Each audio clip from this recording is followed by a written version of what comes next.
ঈদুল আজহাকে সামনে রেখে রাজধানী জুড়ে এখন কোরবানির প্রস্তুতির শেষ মুহূর্তের ব্যস্ততা। পশুর হাটের পাশাপাশি জমে উঠেছে কোরবানির আনুষঙ্গিক সামগ্রীর বাজারও। কাঠের গুঁড়ি থেকে শুরু করে খড়, ভুসি আর চাটাই সবকিছুর কেনাকাটায় ব্যস্ত রাজধানীবাসী। বিস্তারিত জানাচ্ছেন সবুজ মাহমুদ।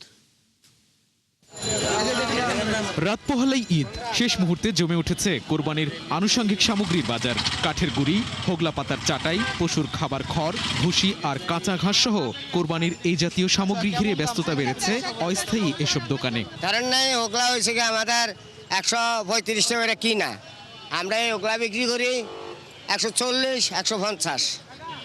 এই জন্যে আর বড়টা হয়েছে কি আপনার 180 টাকা পাইকারি, ওটা বিক্রি করি আমরা 200 টাকা। বছরের অন্য সময় রাজধানীতে এসব পণ্যের তেমন দেখা মিলে না। আর বেচা বিক্রি আলহামদুলিল্লাহ এবার মাল কম নামছে, তো বাজারে মাল শর্ট, মাল নাই। সন্ধ্যাবেলা দেখা গেছে মানুষের মালও পাইব না। সব কিছুই কিনা মোটামুটি হয়ে গেছে। এই হোগলাটা কিনছি, এটাও 250 টাকা দিয়ে কিনছি। এক এক জায়গায় 300 বেচতেছে, কেউ 200 বেচতেছে, আমি 250 টাকা দিয়ে নিছি। আর একটা খাইটে নিছি, খাটাও 200 টাকা দিয়ে নিছি, মোটামুটি ভালো পাইছি। আর রশি নিছি, তিরপল নিছি, যা যা লাগে সরঞ্জাম সব নিয়ে নিছি আলহামদুলিল্লাহ। কোরবানির পশু জবাই ও মাংস কাটার কাজে ব্যবহারের জন্য কাঠের গুঁড়ি সাজিয়ে বসেছেন বিক্রেতারা। সবচেয়ে বেশি বিক্রি হচ্ছে তেঁতুল গাছের গুঁড়ি। আকার ও কাঠের মানভেদে গুঁড়ির দামও কম বেশি হচ্ছে।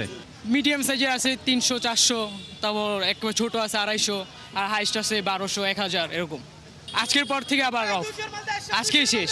আগে কিনছিলাম ঘাস, খাওয়া প্রায় শেষ, আবার ঘাস লইছি, পারে কিনা বাকি আছে, পারে কিনুম। পাশাপাশি মাংস রাখার জন্য চাটাই আর পশুখাদ্য হিসেবে খড় ও ভুসির দোকানেও বেড়েছে ক্রেতাদের ভিড়। খড় ও ঘাস বিক্রি হচ্ছে প্রতি আটি 20 থেকে 40 টাকা দরে। বেচা কিনাও ভালো, বিক্রি কথা ভালো, এবং এর 30, এর 25, 12 জন ভালো আসছে।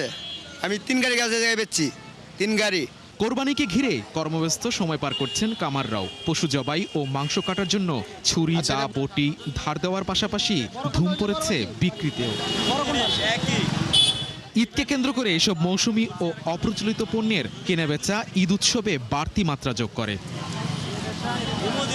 সবুজ মাহমুদ, 71, ঢাকা।